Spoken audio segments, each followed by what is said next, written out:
बिस्मिल्लाहिर्रहमानिर्रहीम। आज हम दम पोक बनाने जा रहे हैं। इसके लिए मैंने लाम का गोश्त लिया है। लाम का है, आप मटन भी यूज कर सकते हैं, लेकिन असल जो रेसिपी है वो लाम के गोश्त में बनती है।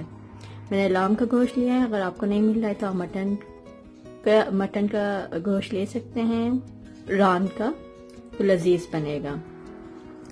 देखिए ये लाम का गोश्त है और इसमें देखें आप चर्बी वाला है, ये मिक्स चर्बी वाला है। इस तरीके का आपको लेना है। ये मैंने लाम का रान का हिस्सा लिया हुआ है। ये 1 kg के करीब ये लाम का गोश्त है। सबसे पहले हम क्या करेंगे, ये जो दम पुख्त बनाने जा रहे हैं, स्लो फ्लेम में कुक होगा, इसलिए इसका नाम दम पुख्त है। सबसे पहले हम क्या करेंगे, इसमें हम 1 टीस्पून के करीब नमक ऐड करेंगे। इसको हम हाथ में ऐसे मिक्स करेंगे।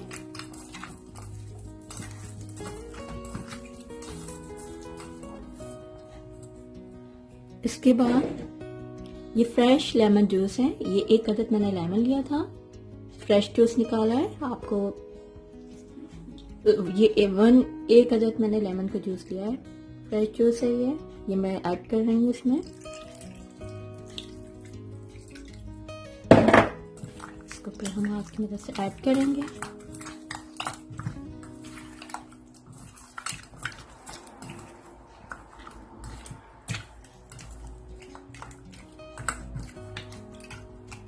इसको हम 10 मिनट के लिए मैं रख रही हूँ। 10 मिनट मैं मैरिनेट करने के लिए रख रही हूँ। 10 मिनट के बाद फिर प्रोसेस स्टार्ट। 10 मिनट हो चुके हैं। 10 मिनट के लिए मैंने मैरिनेट के लिए लाम को रखा था। दम पोक स्लो फ्लेम में बनता है। सबसे पहले मैं क्या करूंगी, ये मेरे पास लाम का फैट है ये, इसको मैं पॉट के बेस में नीचे रखूंगी।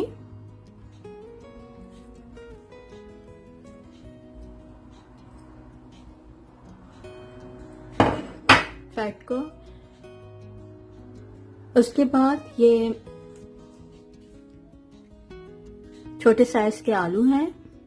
आप चाहें तो इसको बीच में से काट सकते हैं, और इसको भी मैं साबित भी डाल सकते हैं, लेकिन मैं ये जो है दम पोक में आलू जो हैं वो स्किन के साथ यूज होंगे। आप इसकी स्किन मत निकालिएगा। ये मैं इस तरीके से, जो एक बड़ा आलू था वो मैंने बीच में से कट करके इस तरह रखूंगी। बाकी मैं ऐसे ही साबित इसमें रख रही हूँ।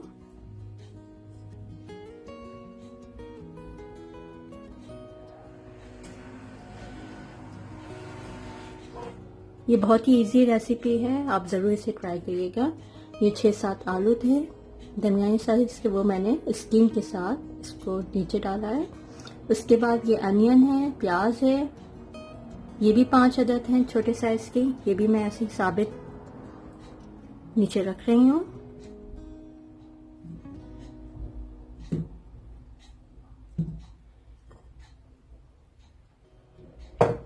इसके बाद ये ग्रीन चिली है, ये मैं डाल रही हूँ थोड़ी सी ऊपर। अब ये जो मैरिनेट करके हमने रखा था लाम, ये मैं इसके ऊपर इस तरीके से रखूंगी।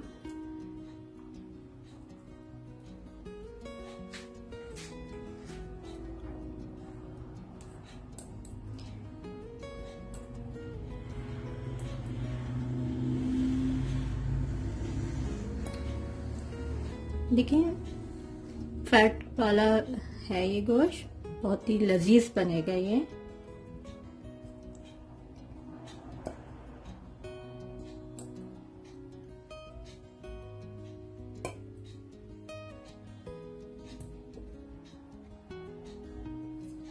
और जो इसका नीचे का लेमन और उसका पानी था वो भी मैं इसमें ऐड कर लूँगी। इसके बाद ग्रीन चिली ऊपर से,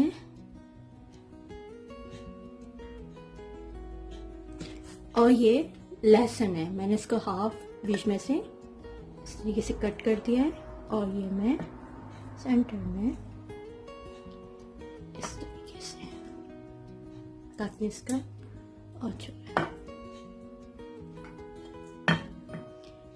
ताकि सारा अरोमा इसमें एब्सॉर्ब हो जाए।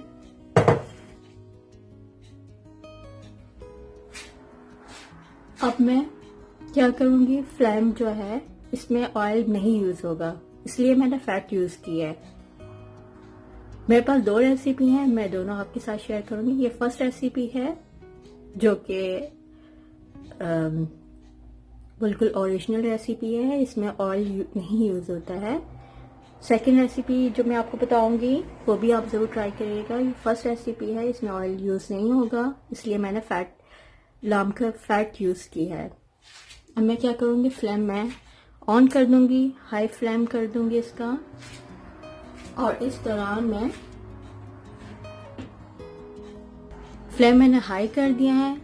इस दौरान मैं क्या करूंगी, ये आटा लिया है और मैं इस पॉट के सारे किनारों में इस तरीके से लगा दूंगी, ताकि जो स्टीम बने वो आपके पॉट के अंदर, पतीली के अंदर ही रहे, बाहर ना निकले।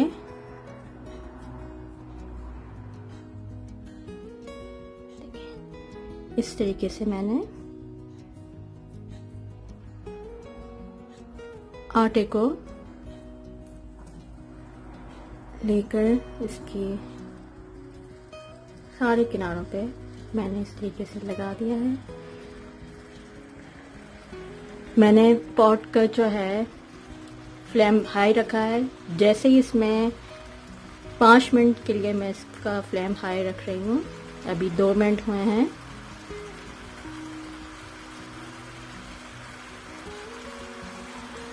ये बहुत ही इजी रेसिपी है, बहुत टेस्टी रेसिपी है, आप ज़रूर इसको ट्राई करिएगा। देखिए 5 मिनट हो गए हैं, हाई फ्लेम मैंने रखा है और मैंने इसके किनारों पर आटा लगा के कवर कर दिया है। अब मैं क्या करूंगी, ये जो लीड है इसमें लगाऊंगी, ताकि स्टीम जो है आपकी इसी में रहे, बाहर ना निकले। अच्छी तरीके से मैंने इसको कवर कर लिया है।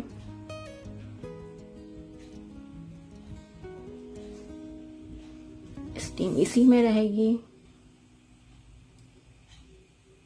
अब मैं फ्लेम बिल्कुल स्लो कर दूंगी। कवर करने के बाद अब मैं फ्लेम पहले हाई फ्लेम पे रखा था 5 मिनट, उसके बाद 5 मिनट पहले मैंने हाई फ्लेम पे रखा, लेकिन ढक्कन नहीं लगाया। 5 मिनट के बाद जब इसके अंदर स्टीम बन गई, इसके ढक्कन कवर मैंने किया है, और इसके बाद मैं इसको बिल्कुल स्लो फ्लेम कर दूंगी।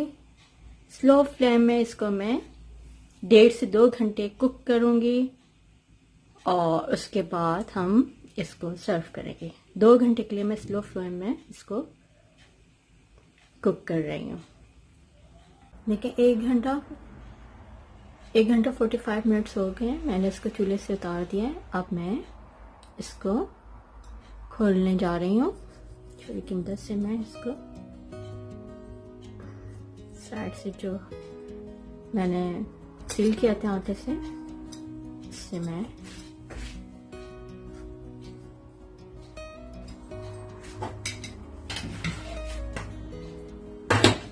खोल रही हूँ।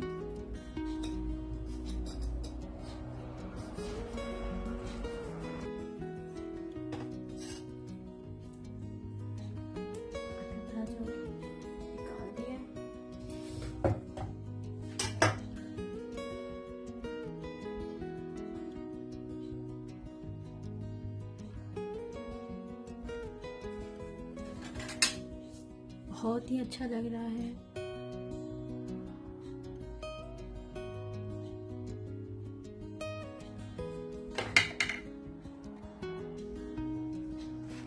गोश्त भी गल गया है, आप चेक कर सकते हैं।